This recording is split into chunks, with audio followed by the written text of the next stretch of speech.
अङ्गं हरेः पुलकभूषणमाश्रयन्ती भृङ्गाङ्गनेव मुकुलाभरणन्तमालम् अङ्गीकृताखिलविभूतिरपाङ्गलीला माङ्गल्यदास्तु मम मङ्गलदेवताया मुग्धा मुहुर्विदधति वदने मुरारे प्रेमत्रपाप्रणिहितानि गतागतानि मालादृशोर्मधुकरीव महोत्पलेया सा मे श्रियं दिशतु सागरसम्भवाया आमीलिताक्षमधिगम्य मुदा मुकुन्दम् आनन्दकन्दमनिमेषमनङ्गतन्त्रम् आकेकरस्थितकनीनिकपक्ष्मनेत्रम् भूत्यै भवेन्मम भुजङ्गशयाङ्गनाया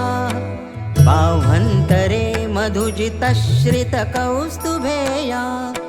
हारावलीव हरिनीलमयी विभाति कामप्रदा भगवतोऽपि कटाक्षमाला कल्याणमावहतु मे कमलालयाया कालाम्बुदाळिललितोरसिकैटभारे धाराधरे स्फुरति या तडिदङ्गनेव मातुः समस्तजगतां महनीयमूर्तिः भद्राणि मे दिशतु भार्गवनन्दनाया प्राप्तं पदं प्रथमतः खलु यत्प्रभावात् माङ्गल्यभाजि मधुमाथिनि मन्मथेन मय्यापतेत्तदिह मन्थरमीक्षणार्धम् मन्दालसञ्चमकरालय कन्यकाया विश्वामरेन्द्रपदवीभ्रमदानदक्षम् आनन्दहेतुरधिकं मुरविद्विषोऽपि ईशन्निषीदतु मयि क्षणमीक्षणार्धम् इन्दीवरोदरसहोदरमिन्दिराया इष्टाविशिष्टमतयोऽपि यया दयार्द्र दृष्ट्या त्रिविष्टपपदं सुलभं लभन्ते दृष्टिः प्रहृष्टकमलोदरदीप्तिरिष्टां पुष्टिं कृषिष्ट मम पुष्करविष्टराया दद्याद्दयानुपवनो द्रविणाम्बुधाराम् अस्मिन्न किञ्चन विहङ्गशिशौ विषण्णे दुष्कर्म घर्ममपनीय चिराय दूरम् नारायणप्रणयिनी नयनाम्बुवाह गीर्देवतेति गरुडध्वजसुन्दरीति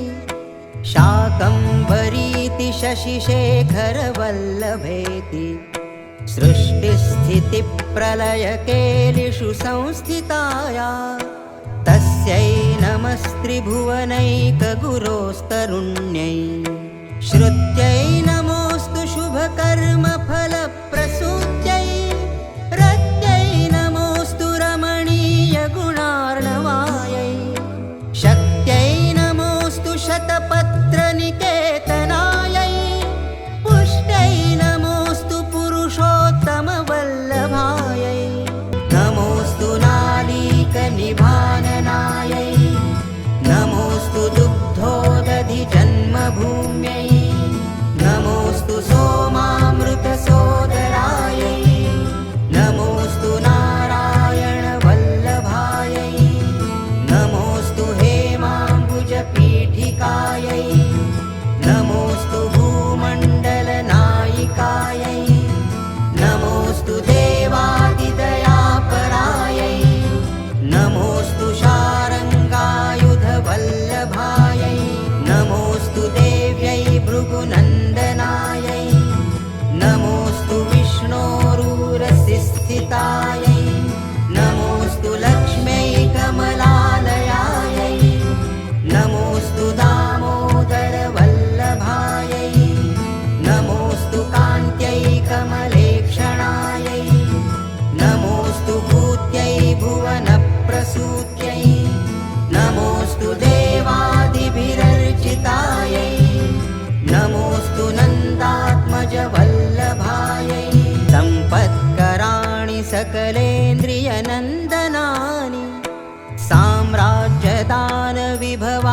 सरोरुहाक्षि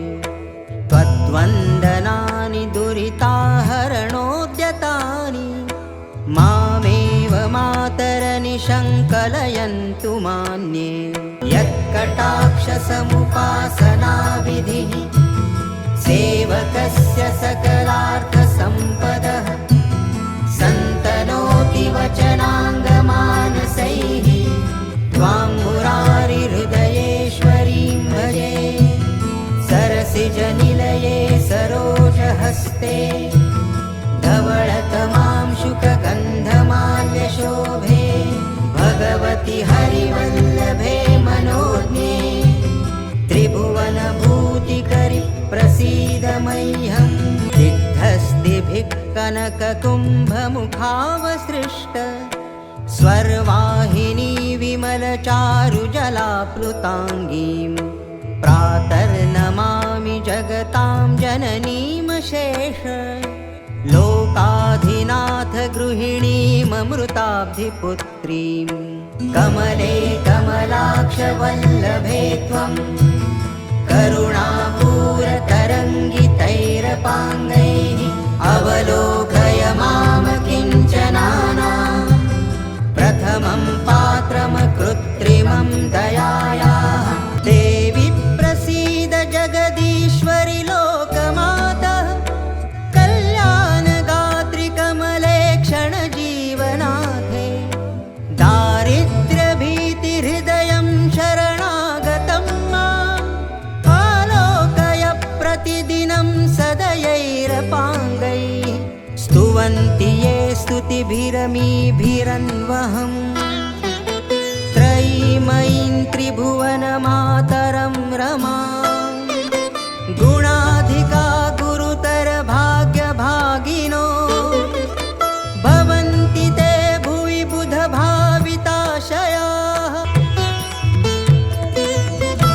इति श्रीमच्छङ्कराचार्यकृत श्रीकनकधारास्तोत्रं सम्पूर्णम्।